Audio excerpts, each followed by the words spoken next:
Tahun 2024, ekonomi Indonesia tumbuh 5,03%.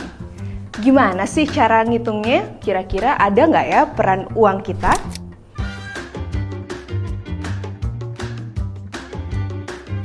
Pertumbuhan ekonomi adalah perubahan nilai produksi barang dan jasa dalam satu periode dibandingkan dengan periode sebelumnya.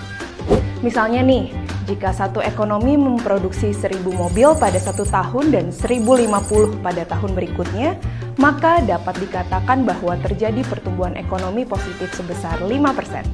Sebaliknya, jika ekonomi tersebut hanya memproduksi 900 mobil pada tahun berikutnya, maka terjadi pertumbuhan ekonomi negatif sebesar 10%. Singkatnya, perubahan ini dapat dinyatakan dengan rumus berikut. Pertumbuhan ekonomi ini penting karena semakin banyak produksi berarti semakin banyak lapangan pekerjaan yang dihasilkan, semakin tinggi pula pendapatan per kapita penduduknya. Sehingga tingkat kesejahteraan pun diharapkan akan meningkat. Lalu, bagaimana mengukur pertumbuhan ekonomi suatu negara? Tentu saja tidak sesederhana menghitung total produksi mobil seperti contoh tadi. Pertumbuhan ekonomi negara diukur berdasarkan perubahan nilai produk domestik bruto atau PDB yang dapat dihitung melalui beberapa metode, antara lain metode pendekatan produksi, pengeluaran, dan pendapatan. Kali ini kita akan mempelajari perhitungan PDB dengan metode pendekatan pengeluaran, yaitu dengan menjumlahkan konsumsi, investasi, konsumsi pemerintah, dan net ekspor. Metode pengeluaran ini juga digunakan oleh BPS dalam menghitung PDB Indonesia dengan beberapa catatan. Di variabel konsumsi, BPS menggunakan dua indikator.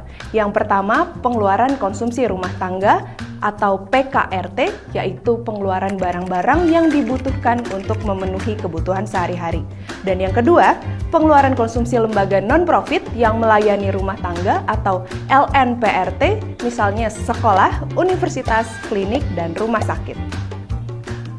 Di variabel investasi, BPS menggunakan indikator pembentukan modal tetap bruto atau PMTB, yaitu pengeluaran untuk barang modal yang memiliki umur pemakaian lebih dari 1 tahun.